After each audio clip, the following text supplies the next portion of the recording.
Welcome to ModCast, a civilization podcast focused on game modding. Rob, R8XFT. T. Pangolin. Jan Boruta. Alpha Shard.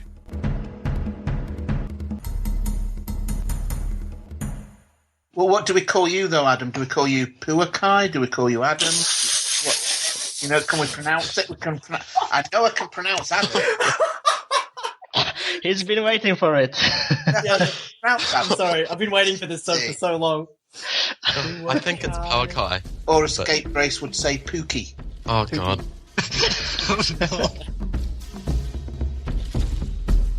Welcome, everyone, to ModCast 59. I'm Rob, R8XFT, and today I'm joined by... Jan Boruta. T. Pangolin. Correct. Powakai.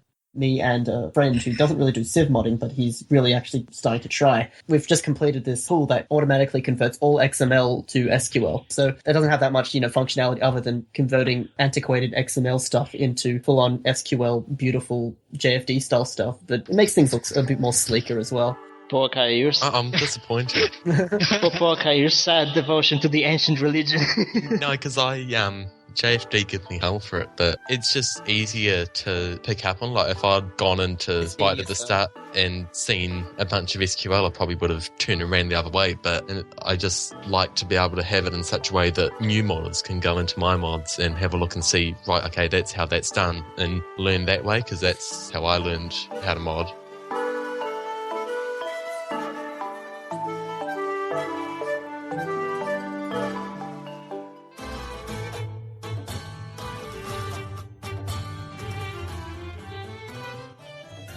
So, Pookie, Powakai, hacking plant. What it is that sort of brought you to Civ, and who exactly are you, for those people who don't know, which I doubt there's not many people that do. Well, it was actually mod for another game, Zoo Tycoon, back when I was probably about 10 or 12. Zoo Tycoon? Wow. Yeah, they imported some models from Civ 4. And then I saw Civ 4 on sale one day. I'm like, oh, that's from that mod. Oh, I'll get that, see what it's like. And ended up just playing it frantically and then going to Civ 5 when it came out. Bizarre. Yeah. Early Civ 5, there were a bunch of really cheap mods that sort of had Elizabeth as Queen Victoria and all that. And I came across Ambrox 62's Wonders and decided that they were easy enough as a starting point and just started doing Wonders from there. Wow, okay. So, and then eventually you met up with Sucrotect and you started doing Wonders from there, right? Yeah, so the first 3 or so Wonders that I did were using another guy as the icon maker, and he didn't actually have Civ 5, so he was just trying to guess what the icons looked like, and they ended up pretty average in terms of looking like the actual game. At the same time that I was doing the Wonders, Sucrotect had just started up, and he was doing amazing Wonders on his own, and I said, oh, how'd you like to come and do the art and I'll do the code and so we can get them done quicker? And he's like, yeah, okay. So, and that just went from there. So what did you use as a basis of which Wonders to do? It was just pretty much whatever it felt like. There wasn't really a list. I mean, people would go and suggest Wonders and I'd add them to the list, and it ended up being about 40 or 50 Wonders on the list at any one time. And every week, Sucrotect would just send me a message with a new icon, and just whatever he sent me was what I ended up doing that week. And so how many Wonders do you reckon you have now? I think last time I checked it was about 100. 100 Wonders, wow. Somewhere around there, it might be 90 or so, but... That's insane. Have you ever played a game where you play with all of them at once? Yes, I used to. I haven't done one in a while, though, because I've been too busy doing other stuff. But back before Gods and Kings came out, and I'd had probably about 30 Wonders of my own and all of Amprox's ones, I played a true start location game as the Inca. And I was building Wonders non-stop since the start of the game until about the Renaissance. How many of those would be updated to Brave New World, or at least Gods and Kings right now? Because I suspect that you've been doing those Wonders since at least 2011, if not earlier. Yeah, first Wonder was March 2011, but they're all updated to Gods and Kings. And I think most of them are updated to Brave New World. There's just a few, like ones that use the old order social polity tree, or the ones that do trade route bonuses that haven't been updated. What's the status of the current more wonders? Are you doing more? Are you more focused on updating what you already have? Well, I've still got a list of probably about 20 in the topic that I would like to get done at some point. But no, there are some that I've got art for that I just haven't got around to doing yet. And also some that are part of this secret project that everyone's been going on about that will be released separately at some point. Yeah. Sounds like a self-help series. So you're saying that earlier on the focus was whatever art you got, you basically did a wonder around that. Now that you've got 100 out, is it sort of more a case of a more logical decision of what you actually need rather than the art? It's still pretty much the same process. I'm not so much adding new wonders to the list anymore. I've already got that list there in the topic. And it's such a big project. I'd like to just sort of put a cap on it and finish it off at some point, but I don't want to with still having 12, 13 wonders on the list. So with this secret project, are you going to be integrating some of those wonders into that project? Yes, I think we've got about 10 or so wonders as part of it, because obviously it is such a big project that when you're adding all new buildings and units and wonders, then obviously it would make more sense to use the wonders that we've already got art for instead of ones that we still need to get more art for. But there's a mix of new and old wonders. We've got, I think, 3 or 4 new ones with the rest being already done. So are you allowed to tell us anything more about this secret project thing? Yeah, it's actually getting a lot closer to completion now. So what it is mod that adds the Enlightenment era as a new era in the game. It'll either be already released at the time that this is aired or about to be released. We've just got a few pieces of art left.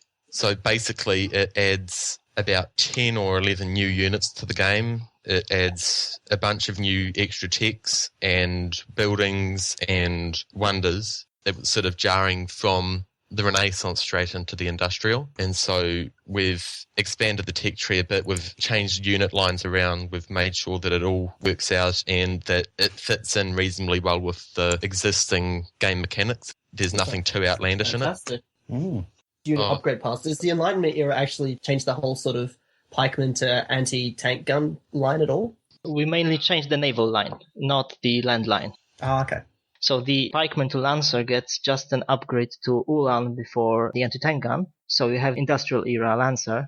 That was a bit lacking before. We have a new artillery piece. Before artillery, it's a field gun coming out of the cannon. After musketman, there is line infantry. After crossbowman, there is skirmisher. What's happening with the naval line then? We added a couple of units. So we split the melee lines and range lines a bit more, expanded them. Trireme now upgrades to a Karak, a late medieval ship, which in turn upgrades to a galleon, and a galleon upgrades to an ironclad. The caravel isn't upgradable from nothing, but it's upgradable to caravel to an ironclad. So you have to hard build it to explore, but then you can continue on with your line normally. It's same like privateer that isn't upgradable from anything else, but then goes to destroyer. And the frigate gets an update to a cruiser before going to a battleship. So you have an extra industrial area unit. It's most about fleshing out the melee line.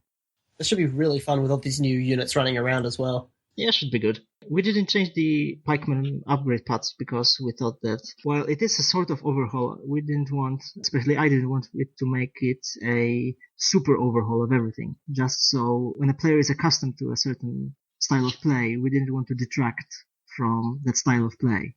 Build upon the vanilla gameplay, not change it drastically.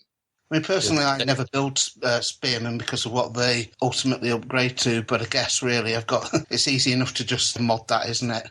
It's not that was what I actually went and did with the Maori, because their unique unit replaces the pikeman, and I didn't want to have to build all these units that then went into the lancer and anti-tank, so I had as part of their ability that it upgraded to the musketman instead. Yeah, I prefer that. That's why I tend to build swordsman if I can and upgrade that way.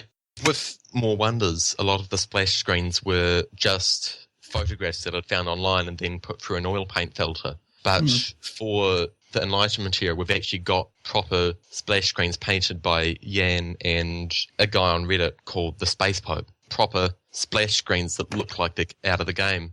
And yeah, wow. And is that the guy who did the Crystal Palace? Was that the Space Pope guy? Yes. Yeah, that was the Space Pope guy, and he's also done one for Torre del Oro.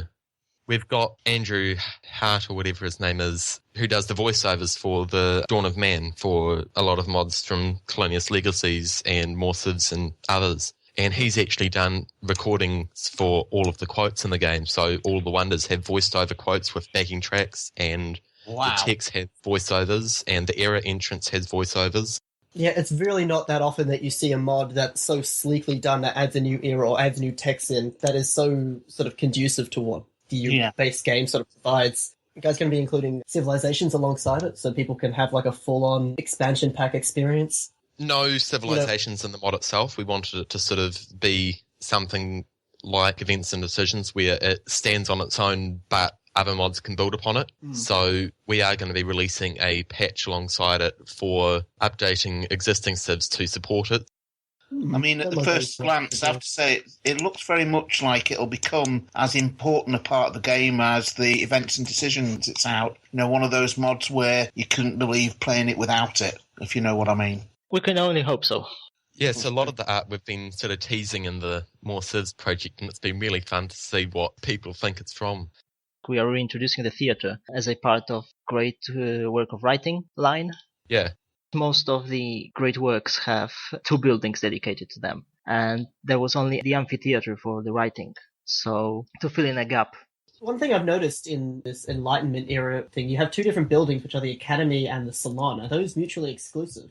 Yeah, same sort of building. What they are is they boost the science and culture output of the city and give a base yield of that yield. You can have either an academy in the city or a salon in the city, and That's cool. that means the cities are sort of prioritising into either cultural or scientific.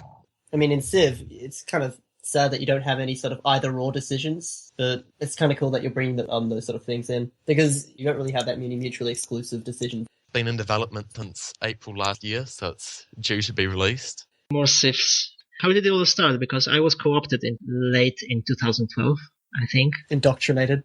Yes, and before that I was only involved with JFD for a half a year.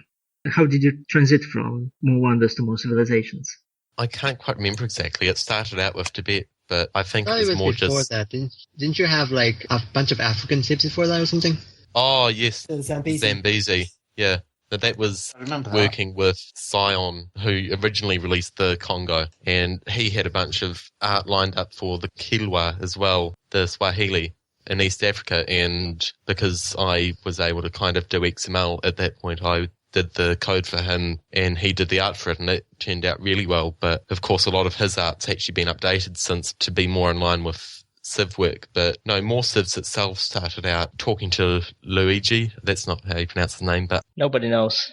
started out seeing his South American civs and asking if he wanted to do a leader scene for Tibet, because they're a civ that I'd been wanting to do for ages. And he agreed, and Secretat agreed to do the icons, and it just went from there. What's your role when it comes down to More Civs? What is it that you do? It depends on who you ask. I mean, if you ask Yan, I'm the evil president, dictator. But normally all I do is I work on the designs a bit and then code up the base of it and make sure that everything's working well. So I just put together the art and the code, and then I just do the base of it and compile everything and actually do the base of the civs. But, I mean, we've got a drawing board doc that's 100 pages long full of ideas from various people and various stages of development. So, yeah, it's just whatever civ we all think that would look cool and be a good civ to do, we just put on there and all work on them at different points. And then once we have one we like, it moves up the list. When you're creating a Civ, do you have a certain design philosophy? Is there something that a Civ must have? Or how do you actually go about creating a Civ? There's not really anything that they need to have. It just depends on the civ. We try to keep it reasonably focused close to the civ. Like the Mughals we made were a builder civ, but also a military one, which is a lot like what they were historically. And I think Oman, which is one of my favourite civs on there, it's got a very strong tie-in across the whole thing, which is something we try to do a fair bit because... it's probably got the best unique ability name just ever. Chain of the Earth. Yeah, I think that's actually a title of the leader in the civ. It was the title of... What was the leader's name? I forget. Saif bin Sultan. That's right. It depends on what civ, because some of them we design so that everything in it works towards the same specific playstyle. Like Oman, you've got the unique ability which boosts gold with domestic naval routes and boost conquering ability of naval units. And then the unique unit starts with additional experience because of gold, and the unique building benefits gold and naval conquering as well. So the whole thing ties in with the naval conquering and gold focus. And then on the other hand, you've got civs that don't really have as much of a focus, and it just as a more general civ, we try to do a bit of both all over the show. Do you definitely have a favorite civ? Just with a bunch of sentimentality linked into it? Really like Oman, just the way it came out. The Minoans were pretty good to get out as well, just because they'd been sitting there since we first began the topic, and then they finally got released early this year. Just they'd keep, it's like post 7 of the topic was a Minoan leader screen or something. Yeah, and it's like Greece, it had been around since then, and it just kept being put off, and we had more civs come in front of them, and then we finally said, right, no, that's it. These guys have been put off too long. We need to actually release them. Too right. I thought they were good. Yeah, they were originally going to be a lead-up to the Greek pack, but then we got distracted from that one, and that's still in limbo. Really? Well, we've got a new idea for a lead-up to Greek split, but I don't know if we will do it. Oh, I'm up to doing it if you want the art. Yeah. Which is? You're not getting it that easily. All right. Oh, you're not going to tell them? Well, I'm not going to tell them, unless you want it. Oh, okay, then. No, I was going to let you tell them, but you don't want to, so that's all right. My nipples can only get so erect. Someone say something. Well, I think if you look at the civs that we've already done, and the fact that an awful lot of them start with a single letter, and that might give you some hints as to what it is. What? I didn't get anything. The Illyrians, at last. Oh, really? No, yeah. That's a good idea. I noticed it the other day, and you look at the list of civs which more civs have put out, and something like 8 or 9 of them start with the letter M. And so sort of figured that out, and then we're like, right, what other civ starting with M can we actually do? So it's a civ beginning with M? Yeah, it's a civ starting with M. And it's Greek? Roughly. Roughly Greek. The Greek split, about Pergamon having a unique cultural focus. Is that right? Oh, it was more unique as in terms of the pack. I mean, we've got Sparta as a firmly military civ, then Macedon as a Golden Age military civ, and Athens as a naval science civ, I guess. So we don't really have a culture civ, and given how much Greece contributed to the world's sort of culture and the classical world, there should really be something in the pack to represent that. And so we put Pergamon in, which has a unique amphitheatre and is another Wonder Hoarder civ sort of thing. So, and it focuses on purchasing units instead of building them. Okay. So it's sort of a more tall culture civ than a wide military civ. Okay.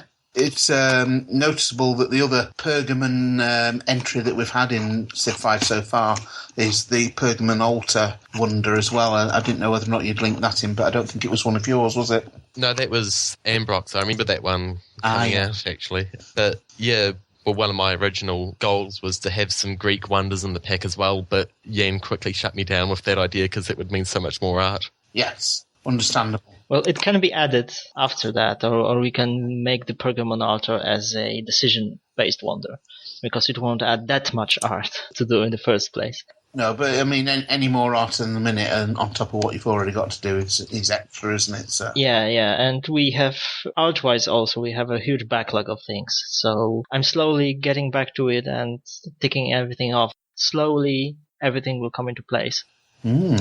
And Greece is, for me at least, planned after finishing the Enlightenment era and the Egypts. Fantastic. So where's the Vatican coming in that work stream? Well, art for the Vatican and for all the civs that were going to be included in into the Renaissance Deluxe was done back in May. So everything is in place. It was the batch of art that, for example, spawned Byzantium, the Turks, and all the other stuff that came along. It's just waiting for JFD, who is now preoccupied with piety and prestige. Yes. Now renamed sovereignty. I think he plans to get Akhenaten done first, before Innocent, right, to showcase how a civ can benefit from sovereignty.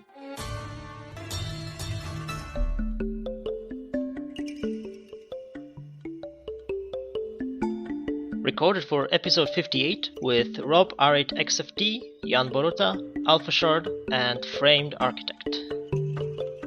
My favorite mods that I've ever made are the Greatest Cities mod and Militia Defense. And hardly anyone likes those mods, but from my perspective, I think they're fantastic. They do exactly what I want the game to do. I always find it interesting that people like things that I've made that I don't like, and vice versa. But those appeal to your game playing style. Yes. I would say for me, when I'm creating my mod, I'm creating something that I enjoy playing that I will then share with other people, rather than creating it for other people. Are you of the same ilk? Oh, of course. I mean, isn't that exactly as it should be? I mean, if you're not enjoying what you're making, then why do it? Well, I suppose you could say, well, I enjoy making mods that a lot of people like. Even though I hate it, I enjoy that. But I'm with you, Rob. That's not my philosophy on making mods. Yeah. Greatest City is simply a way to display cities based on a ranking system, which has been, as far as I know, in all the previous Civ games. Mm-hmm. Open it up and it calculates a score for every city based on their production and science and all the other yields that are in the game. And there's a little reward for being at the top of that list whenever a new era is entered. And it's not an overwhelming reward. It doesn't mean that you're going to win the game or anything like that. But it's just an interesting way to see how other cities are doing. And it's a kind of an incentive, right? Oh, my city's number 3. I can push that up. If I can just get one more wonder, I can push it up to the top. I really like the ranking. I really like the pop-ups that said in this era, Rome is the best. It was kind of rewarding, kind of heartwarming that you have the greatest city in the world. Just a little throwback to previous Civ days, I think. Yeah. That's a nice idea. Yeah, Civ 5 needs more of a gratification towards the player that, you did something good. Militia Defense helps the AI. I like mods that help the AI out because the AI is stupid and it's not very good. And what Militia Defense does is it raises a certain number of basically cannon fodder units whenever a civ invades another civ. So as soon as you transgress that cultural border and you're at war with a player, then they'll get a certain number of these defense units. They're not very good, but they do absorb a lot of the first line attack that AIs make on each other and that I make on AIs, which makes it that much harder to actually conquer cities in Civ. And I find conquering cities and actually warmongering is a little too easy for my taste in Civ. Does it work for city-states or just civilizations? It's possible to turn it on for city-states and for barbarians, but it's not enabled in the mod as it exists on Steam. It's only for major civs, yeah. I played with the mod for a while and I liked it while it lasted, but it was an earlier version and the spawn rate of the militias was really big. So they cluttered up a big portion of the map and I couldn't move anywhere even with my scouts or missionaries.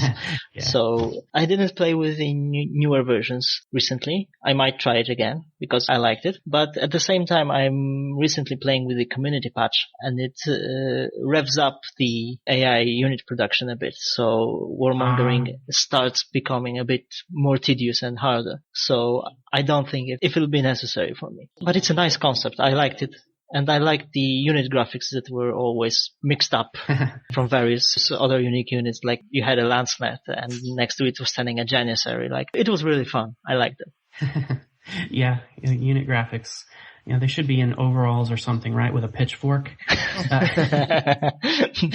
One thing that I've found in the game testing is because I've got a type of gameplay that I enjoy playing, I tend to sort of go with that anyway. I'm not a great warmonger. So I don't tend to go out warmongering, for example. So I create a mod based on partly the way I play, and then when people actually test it, they pick up other things that I wouldn't have even thought of because they play it completely differently to me. Whereas other people, when we were talking about it before, I think Jet was saying that he tries to play his mods that he creates, the Colonial Legacies, in as many different ways as possible and hold back the desire to just start going down his normal track. Which of those do you do when you're testing your mods?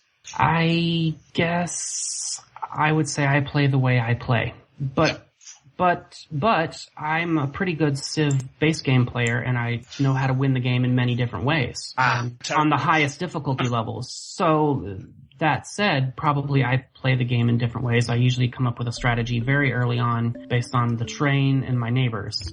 I would say I tend to go more warmongering because at the highest difficulty levels, you simply can't be a builder civ. You're not going to build wonders. You're just not.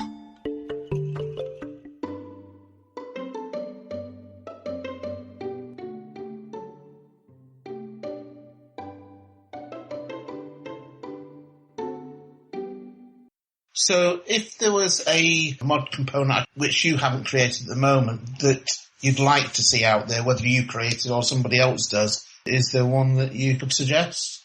Ooh, gosh, not off the top of my head. I always assume that whatever I can think of, somebody's already done it and probably has done it better than I could.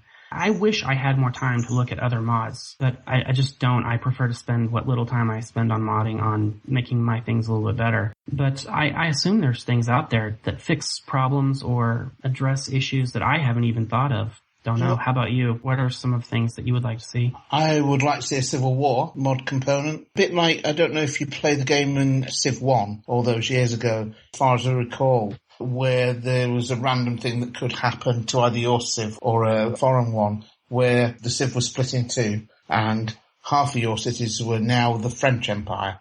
That was And that Civ was 1. Yeah, and so they were controlled by somebody else, and you're just left with the cities that are left.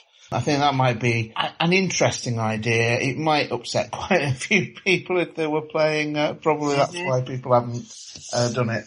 If people are upset by potentially losing a city in Health and Plague, then by losing half of their empire as a random event, I think they'd probably be a bit upset. But I just thought it was a nice idea. Yeah, it is an interesting concept. I know there was something like that in Civ 4 when you founded cities on a different continent. They could break away and form their own nation. Or you could really release them as colonies. Right. And I know that there's a Civ 5 mod, a DLL mod, that does exactly that. Putmalk's mod allows you to have new civs come into being. I suspect that would be a DLL mod because there are some technical limitations in bringing new civs into the game after it's already started. That's a hard thing. I think the way it worked in Civ 1 is if another Civ had been captured and was no longer in the game, then technically I think that Civ took the place of that. Yep. So they're revived. Yeah. So I can imagine that possibly in Civ 5 there'd be a space for a Civ once one had been knocked out of the game, and then that could happen. Yeah, you can liberate cities in Civ 5, revive the civilizations. So Civ 1 there was a limit because there was one set of colors, 8 colors for the civilizations, and there were 16 civilizations. So yeah, 2 civilizations were using the same color, so if you couldn't have 2 of the same color in one game. Well, it was the same in Civ 2. There were only 7 colours in that, and there were 21 civs, each with 3 colours. So you can only have one of each colour. But what happened was, if, for example, France was blue and so was Germany, so if France got knocked out, then Germany suddenly appeared. Yeah. I'll tell you something I did used to like with Civ 1 was the fact you could view your city. Yes. And it was just a randomly set out city, but it was just nice that it was unique from the other ones. Those in Civ 3 looked great, I think. Yeah. Yeah, there's been a devolution, hasn't there, in the city graphics over time? In Civ 3, you had that beautiful screen that would open that would show all your wonders and sort of show you in your proper environment if it was a desert or a lush forest or something. In Civ 4, the city graphics actually became much more interesting as your city grew and added more buildings. I think there was a unique graphic for each of those. And in Civ 5, we get a couple wonders, and those aren't really big enough to see. So, yeah. The Colosseums and stadiums. I do miss those graphics. Seeing your city grow and seeing the wonders fill it in and all the different buildings. I remember in Civ 2, it was a very big window that you could see. And I mean, I played a lot of that game, so I remember seeing the Fee of the Colossus there or the pyramid sitting in there, and it was just really neat seeing that city grow around your world wonders. Are there any other small component type things that are missing, you think, that should be in the game that need to just change a little bit of the mechanics? I remember in Civ 4 I was thinking, why can't we spread pigs or corn? I know some people would probably feel that that's too easily abused, but I always thought it made sense. I mean, ranchers would dictate where their livestock is and their crops are. And just don't know why they couldn't find a way to balance it in the main game.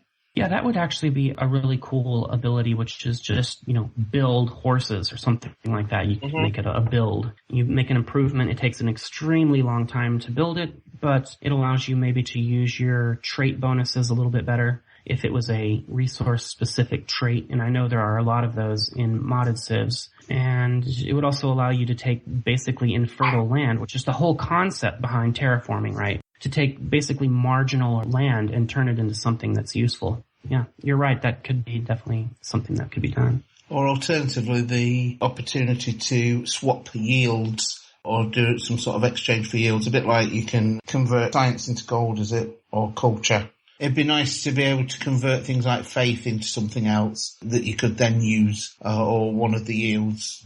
Yeah, I'd bring back the slider from Civ 4 that you could decide where to spend your gold on or where to focus on something like you want to get more culture or you want to get more science or faith or put all your gold investments into production just so you can pump out more units. That would be fun. Like a civilization focus, you choose a focus for an era, for example, or something like that. And in that era, you have increased spending towards that, even in such a rudimentary state, if you could bring such a slider back. It would be all about having more control over your empire. I'm thinking from the technical side. Whenever someone says something that they would like to have in Civ, the first thing I start thinking is, well, is that possible? And by possible, I mean, could I do that? And, well, that's an obvious thing to ask is, well, that's an interesting idea. Is it possible? So I think that actually would be possible. I think you could have, say, for example, 3 sliders. There's definitely a UI element for that would be easy to adjust. And you could adjust, say, for example, your tax rate versus your military spending rate versus your domestic spending rate. Yeah. And sliding those would be able to change the production capacity in each of your cities for the various production areas. And since production is split into 2 basic areas, buildings and units, and there are existing Lua methods to change the percentage of production in cities, I think that would actually be technically quite possible. I wish there was a mod comp to bring back the Civ 2 advisors instead of ones we've got in a minute. The military one, yeah.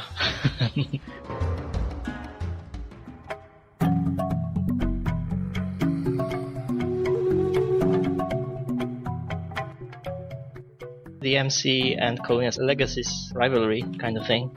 There's the rivalry, which has been, we're trying to be building bridges from the middle out again we started with the Anishinaabe, which was a really nice sort of collaboration between the Colonia's Legacies and more civilizations, and that was released by, and uploaded by Sucrotect. So yeah, that's a really fun civ to design and play as well. I think we're slowly cooperating more as well with the Aboriginal civs. Like I've been wanting to do a couple as well, but obviously Colonialist Legacies came out and announced their Aborigine pack, which I'm really looking forward to. I'm not sure if we will be releasing them all at once, like a Polynesia-style thing, but we are definitely working on the Kimberleys, which they have their leader screen done, and they just need icons. They're fully functional at this point of time. Their unique ability and their unique unit actually is really, really fun to play with, and I've been playing around with it for a while. They have this unit called a tracker, and what it does is it leaves behind a trail of invisible tiles, and if another enemy unit or a foreign unit steps on those tiles, they get tagged as tracked, and you can see what they see for the rest of the game. It's like installing a microchip on everybody else's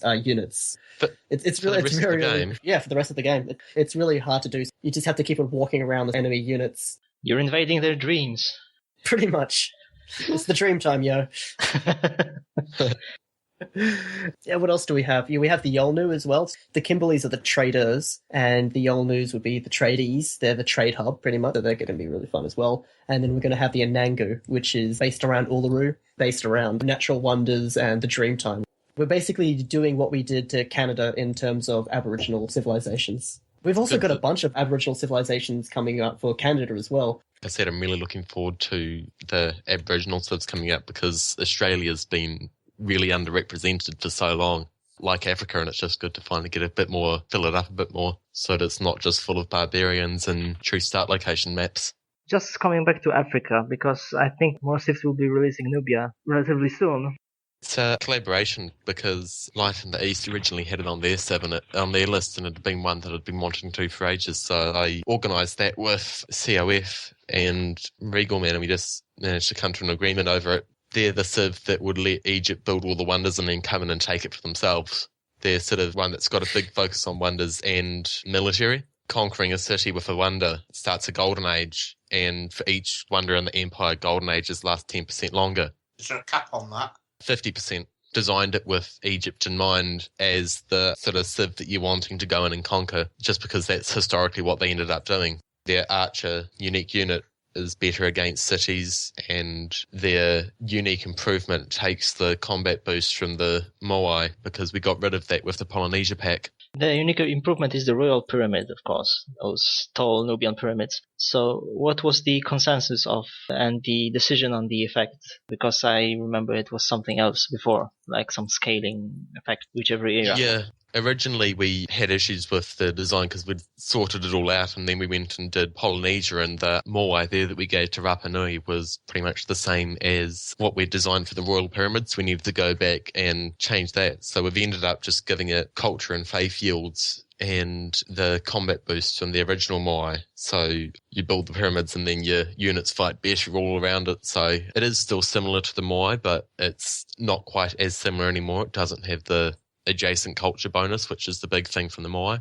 Yeah, so instead it provides faith on deserts or something like that? Yeah, it Really? provides a base yield of one culture and one faith, and then an extra culture with archaeology. I think one of the decisions boosts faith for the improvement as well. And what about the unique unit? Yeah, the unique unit, it's a archer replacement that begins with siege and moves faster along rivers, so it's nothing too overly unique about the mechanic, but it's just one that uses the existing promotions in such a way that it works well with the Civ's focus. Is it the Medjay that you've used for that or something like that? I think we called it Epidemic Archer or something like that after the deity. Yeah. All right, yeah. There was an idea to call it the Kushite Archer, but the Epidemic is a catchy name, I think. Yes. And it'd be kind of weird to have a Nubian Kushite archer. It's like the Danish-Norwegian ski infantry kind of thing. Yeah. Yeah. Cool. Yeah, it'd be good if it was called the Kushite Archer, because then I can make a civilization dank and get the city-state to gift it to me, so that'll be good. Have a dank Kushite Archer. I'll be here all week, guys. I'll be here all week. Maasai are a cattle-stealing civ. The UA is, may God give us cattle. Pastors may be built in neutral or rival territory, claiming the tile it is on upon completion, and +1 culture from pastors. Unique unit is a Moran, which replaces a Chariot Archer. The Moran is slower and only has one range, but it doesn't need horses, and it can build pastors and go into rival territory, so... Oh, wow. That sounds fun. While you can't send your workers into rival territory to build pastors, you can build a bunch of Morans and just spam them all over the map and steal everybody's horses and cows. Will they be affected by, like, Liberty, for example, which increases worker and construction speed? Because one of my favorite things to do with Eldrum was to go Liberty and just build plantations everywhere at double speed, and with the pyramids as well. They actually build pastors immediately. Otherwise, they just be standing there because I can't give them an improvement animation. Okay. It sounds like it could be abusable, though, if you had it just improve it immediately. I think it's taken over from Oman as the best name for a UI, though. May God give us cattle. Yeah. A strong contender. Yeah. And the Nkang is basically just a cheaper and earlier wall. The UB, Nkang. A cheap wall because people are not going to be happy you're seeing their cows. Yeah, that has no tech prerequisite. Oh, nice. The UA was originally much more OP because it would act like a culture bomb and it would give all the surrounding tiles instead of just the original one.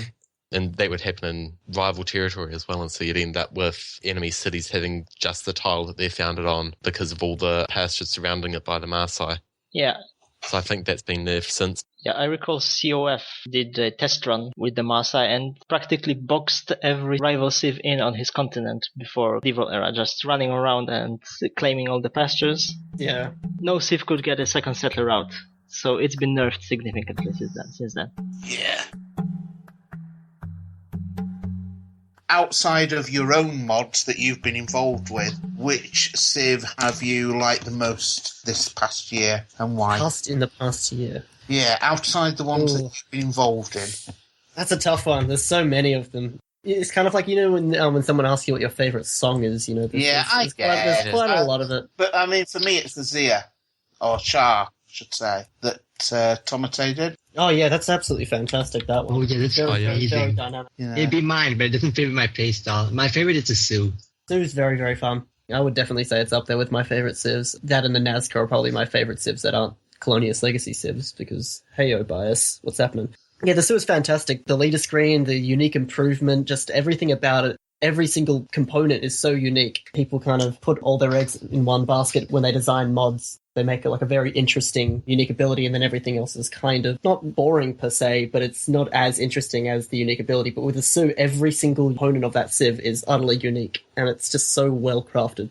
With the Nazca, you mentioned actually got glitch or something on Civ Fanatics because their downloads show it over 90,000. I wouldn't be surprised. There was another one, Tomatex, The Corral. Corral, yeah, they have 30,000 as well on there. Yeah, so I theorized that this is one lonely guy with a very bad internet connection, and just when the download is going to conclude, the internet stops and he has to download again. So he's been doing it 9,000 times. Heck, some of my old leader heads for Civ 3 had thousands of downloads, but I bet they didn't, really. It was my mum downloading it over and over again. One of the civs I liked, I don't think I can tell it because I was involved with so many of them. And outside of art, if I were to choose one, I think it would be the Goths or Kievan Rus by Tomatek, both historically and gameplay-wise. So I think Tomatek owns the party. So far, it's all Tomatek Sims. What about you, Pukai? Oh, I really don't know. I mean, there's so many other civs that are just so good. Like all of JFD's ones are always so unique and have the just completely different play styles. Like the Germans, Bavaria comes in and their wonder hoarder to rival Egypt, and Belgium with their plantation stealing. And I think they're all just so unique that it's really difficult to actually pick one that you like the best because it just depends on what sort of game you feel like playing at that point. I'm definitely a big fan of the Buccaneers because although it started off as pretty much an April Fool's joke, and also the fandom it spawned for the Battle Royale is just hilarious. They even have their own subreddit. They're the most followed team in all of this Battle Royale, and that's just, you can't help but love it. It's a really good civ to boot as well. Yeah. What happened to April Fool's Day civs this year? Because last year we had about 6 or 7 of them, and then this year there weren't any at all. I think they were almost planned, and then it suddenly became too late. We unfortunately released a civ on April Fool's, and everyone thought it was an April Fool's civ, but it was an actual civ. And the thing is, they got buried on the workshop because it was just buried under a whole bunch of other really badly made April Fool's civs. And we're just like, yeah, we probably should have released like the Lion King civ instead. But we were just excited about the Zapotex.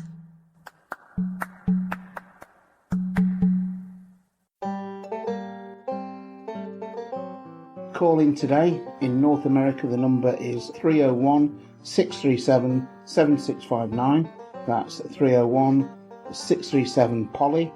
In Europe, 44121-288-7659. That's 44121-288-POLY. The only thing worse than being talked about is not being talked about. You can Skype us at the Polycast or email us at thepolycast@gmail.com.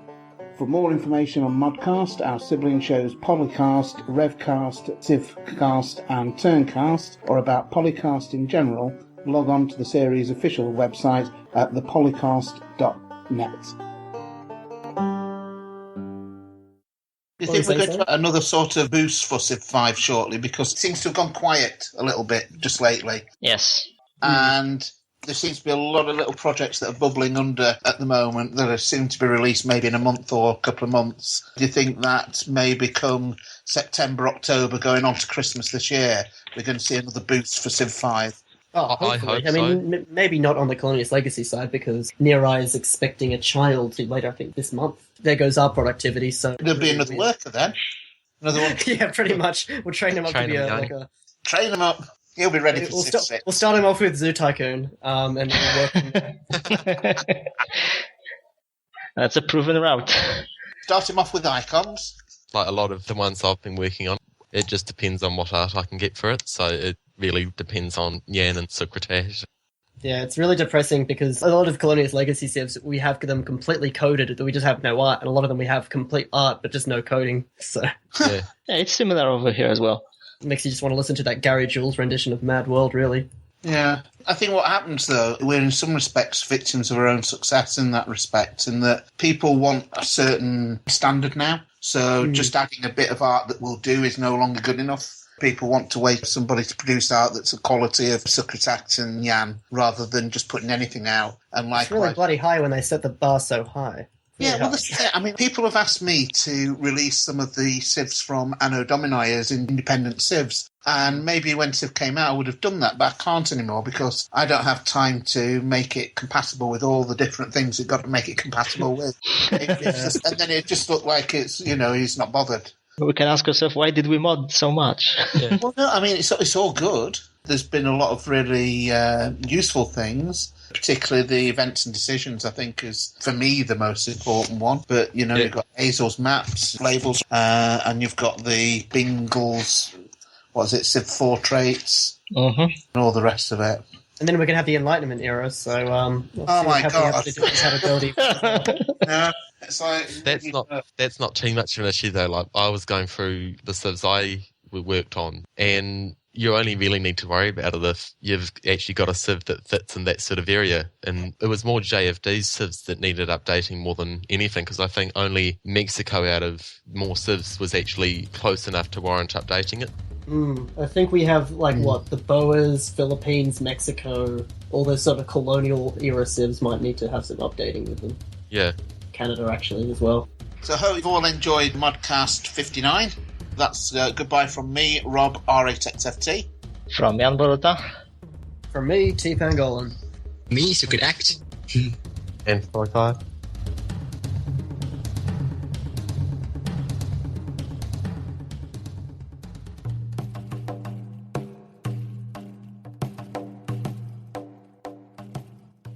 I tend to stick to XML whenever possible. It's really because, underground, guys. Yeah. Best of both worlds. What we're doing is making a civilization builder, because when you first go and want to make a civilization, you're just like, oh, why isn't there a tool where you just press a couple of buttons and it just poops out a civilization? Well, we're creating that. Fantastic. So what are we going to talk about today then, first? That's a good question. I think we've been spending the last 20 minutes actually deciding what it is we're going to talk about. Yeah, I know that. But... Do you reckon the listeners actually know that we've figured this out a bit ahead of time? I'm just looking to see what icons I could steal later.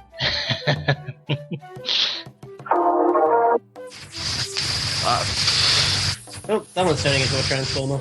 Whoa. Hello? Hello? Hello? Someone just went through a washing machine. I was just trying to see if it was me. It doesn't look like it though. Unfortunately, because the Enlightenment era and Nubia and Egypt, the Greece has to wait for a bit until I get to that. A single tear rolled down 3 podcast members' cheeks. So who is it, the Nubia leader? PA, how do you pronounce his name? Pi. Pi. Sounds delicious. Yeah. It's Purkai without the ooh. Oh, yeah. Okay, that just confuses me. I'm trying to visualize that in my head. What? I told you it would be a linguistic session now. Well, Catherine and horse-loving implies a whole lot of things, but let's not touch on this. I think you just did, so thank you.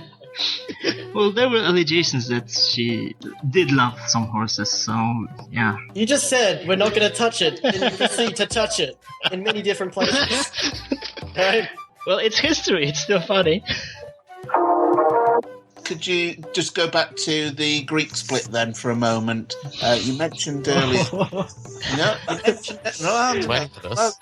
managed to get halfway in there.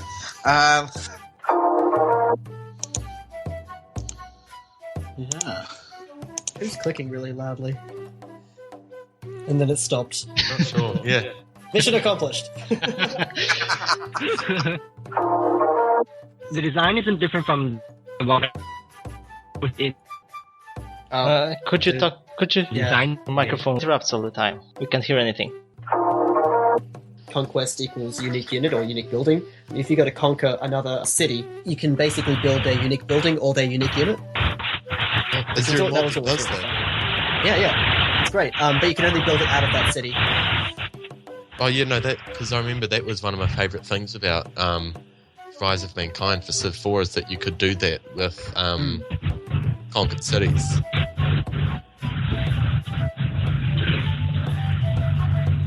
Secretak is going somewhere. My internet is bad. My internet is horrible. Alright, I need to take a brief break. I will be back in a minute. So you... Translation needs to pee. Yes, exactly. It's so hot in here. I need to drink. Have we got enough to make an actual episode? Oh god, yeah, we do. Dan will edit something down, and he's got some previously unused content as well. So I'll say there's only 3 hours worth here. We can get about, 30-40 minutes out of it. Yeah. Yes. This is the only cast where the outtakes are more than the actual intakes. The outtakes. Pretty much. Yeah. Yeah, I guess I've been a whole bit season of distracted. outtakes out of about 3 modcasts. Okay, could you repeat it just for clarity? Okay. I'll go You go first. Just go and first. All right, PowerPoint. okay. So it's good. That's goodbye from me, RATexFT. From Jan Oh, Borota? again. What? Stop it.